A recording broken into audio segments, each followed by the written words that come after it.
children and grandchildren of Nazi war criminals. How did it feel knowing they were part of the Nazi regimes, and how did you find out? My great-grandfather, father of the mother of my father, was part of the SS, an officer. During the war his whole family died, parents and siblings, so he decided he did not want a war anymore. He pretended to be one of the dead people in a pile of people and then fled, waiting out the war. He changed his surname after the war ended, took a house that nobody came back home to, and lived there till the end of his life.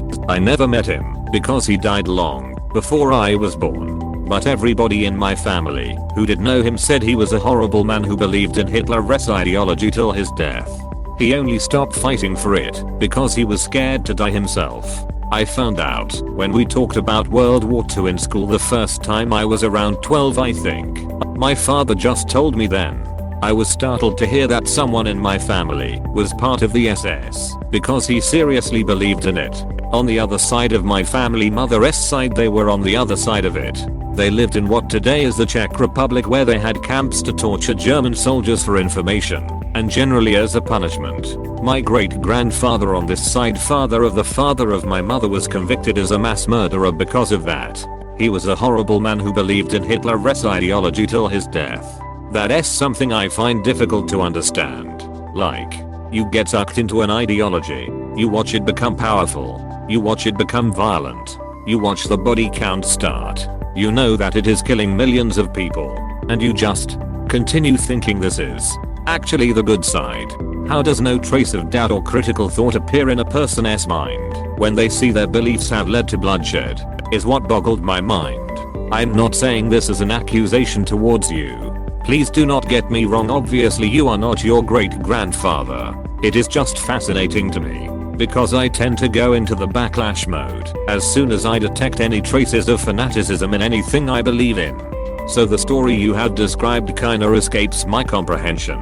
The propagandist's purpose is to make one set of people forget that certain other sets of people are human.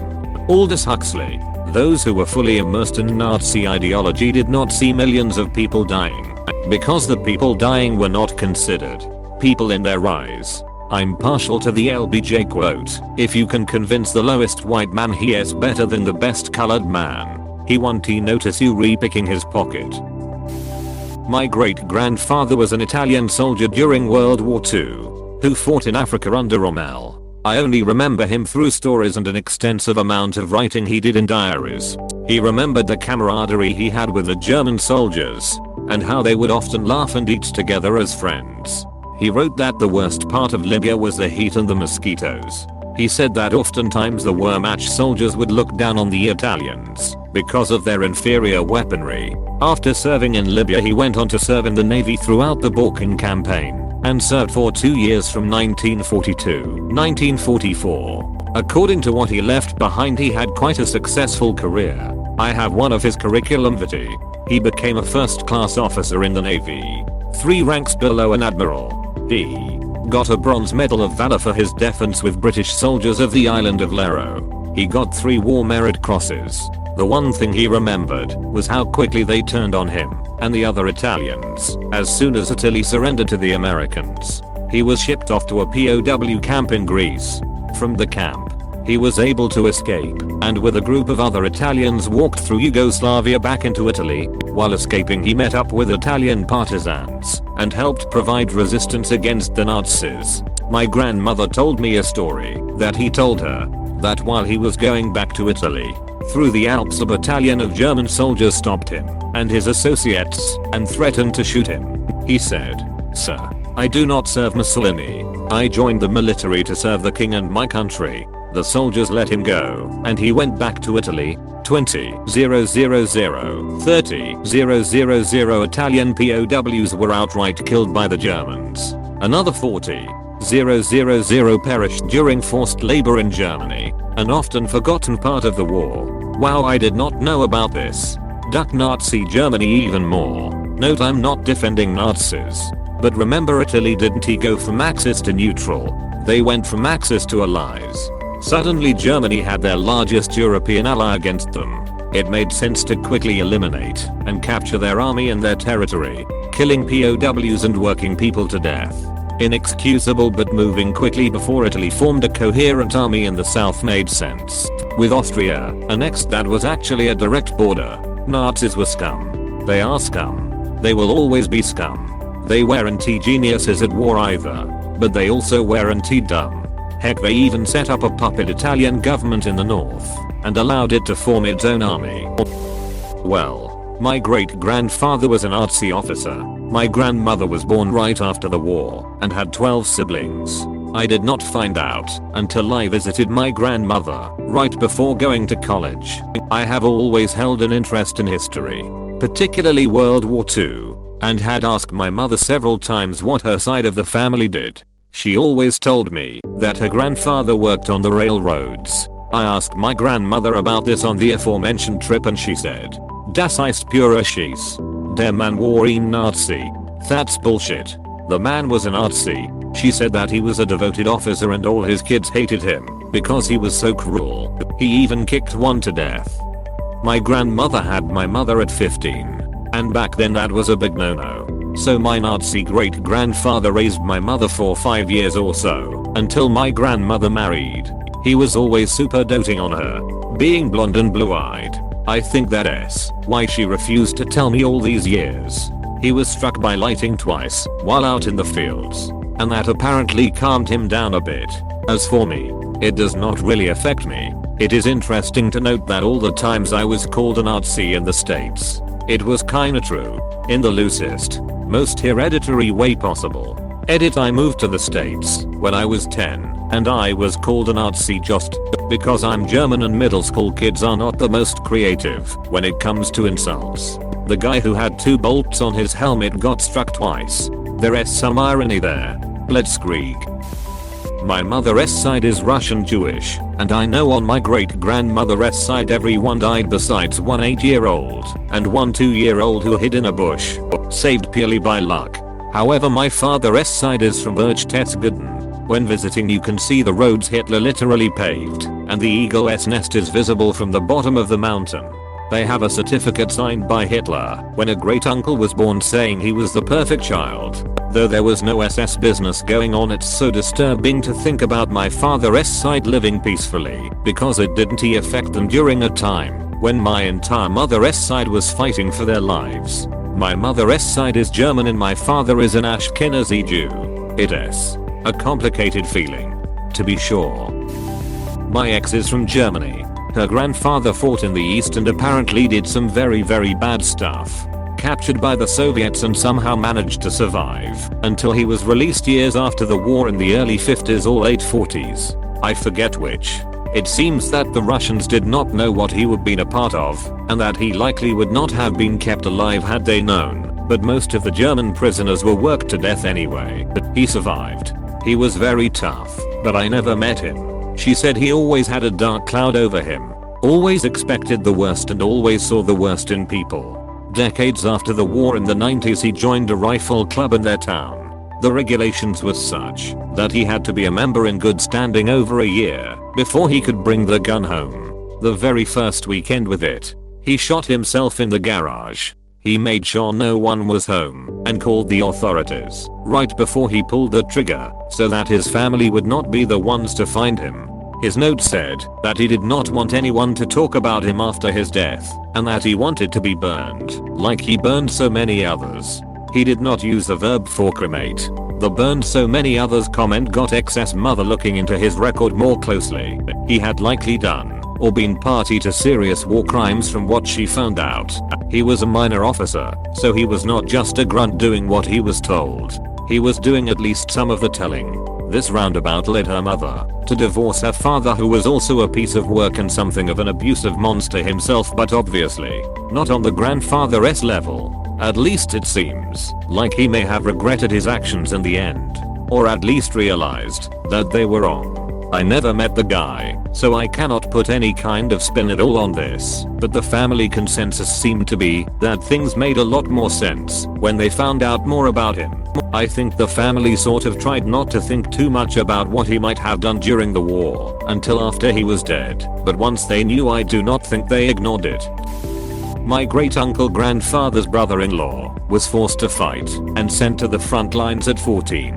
He got shot and was captured when American soldiers realized he was just a kid. He eventually moved to the US and married a black woman, which was a whole nother can of worms at the time for both sides. But at 93 he is a really chill guy with a great sense of humor. One thing is he always eats everything on his plate. Like cleans it entirely. Can't he imagine food was too abundant back then? My dad was born in 39. He has told me about this German kid who moved here Canada after the war. They went to school together. This kid ate every single morsel of edible food off apples before throwing them away. I mean picking the apple apart and finding every bit of edible food. When he was asked why, he said they had no food in Germany and couldn't he waste any of it. My grandfather was in the SS. Remember, I was wondering as a child that one of his eyes didn't move. My parents told me it was a glass eye. So I asked my grandfather about it, and he told me his stories about WWII. Terrible stories he wasn't proud about, but the best one in short. He showed me his scar on his upper arm, and said I cut out my SS tattoo there with a knife on the train back home after 3 years in Russian prison.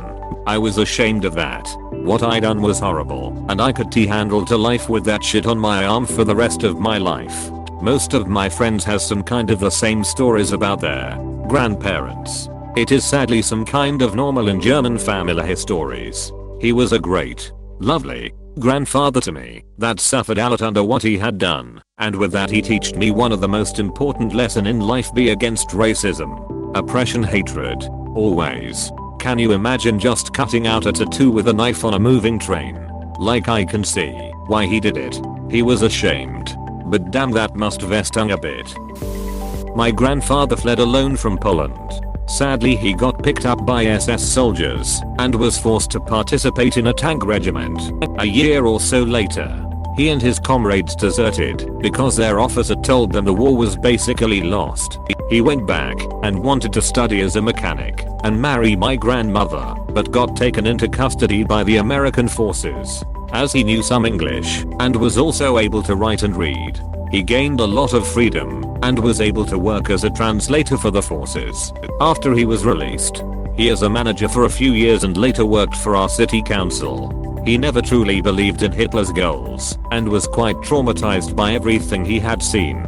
He died in his mid-70s. My grandmother is another story. She had only known life within the regime, as she was a few years younger than my grandfather. Losing the war was hard on her, as she had to start doubting a lot of values she was indoctrinated with. I have always known her as a kind, generous and caring woman, and she is well respected within our community. Sadly, there are some things she did not leave behind in the Nazi regime. She remained scared of immigrants and people of color in secret. She is turning 91 this year. She used to be really fit for her age, but due to not being able to see and communicate with more people, her dementia worsened, and she elected to go live within a senior community. I'm the youngest of 3 grandchildren, and have always been into reading, especially into reading books with historic backgrounds. The Nazi regime is not taught until grade 9, when you are about 13, 15, in German schools, as it is considered too traumatizing for younger students. I read about it a lot earlier. I believe I was 10 or 11. And wondered how I could go that long without knowing about such an important event. My grandfather had already died at this point, so I was unable to ask him any direct questions. But my grandmother was, and is to this day, quite talkative. I learned a lot from her about her youth in the regime, wartime sorrows and the time after. My great aunt wrote a small book about my grandfather's life story, as she was scared the younger generation would forget. My grandparents' Nazi past affected me greatly, as it is sometimes hard for me to believe that the kind people I know could have taken part in something this gruesome. I'm very grateful for being able to talk about it with my grandmother. Sadly, it hurt their relationship with their children. My uncle fought about it with my grandparents back in the late 60s, when many German children started questioning their parents' compliance. It led to him moving about 100 kilometers away and becoming pretty estranged. My grandparents' past still affects us today. We are organizing and decluttering my grandmother's old home at the moment, and found a lot of documents and other stuff from that time. It makes me question some things I was taught, and also wonder about my grandmother from time to time. I choose to think about the good memories with her though. She always says you should always gift with warm hands, as you will not need your wealth in death. So I choose to do that and give her stuff away to people in need. I like to think this is in her sense, even though I'm including people she is scared of. Thank you for sharing, and thank you for doing so much self-reflection that the only option you see is to give back to others when all is said and done. Thank you for watching. We hope you enjoyed this video. Please subscribe for more videos.